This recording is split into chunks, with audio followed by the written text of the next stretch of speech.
Қайырлы күн достар, бүгін сіздерге тауық аяқтарынан ерекше жасалатын әрі тойымды тағаммен бөлісемін. Ең алдымен қызып тұрған табаға тауық аяқтарын салып, дәміне қарай тұз, қарабұрыш, паприка, ұнтағы 30 минут жай отқа қызартып пісіріп аламыз.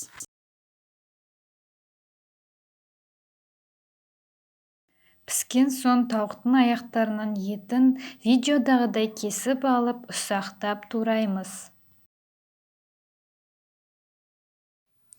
Картопты суға қайнатып, пюре қылып езіп, тұзын салып, тауық етімен араластырамыз.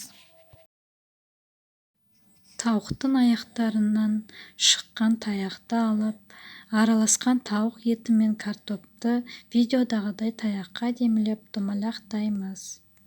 Бәрін кезекпен-кезек жұмыртқаға, кейін нан үгіндісіне, панировочный сухариға батырамыз.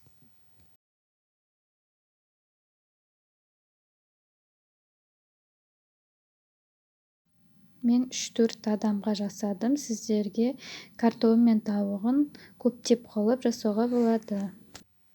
Мінекей достар, дайын болды. Түскі асқа немесе кешкі асқа дайындауға кеңес беремін.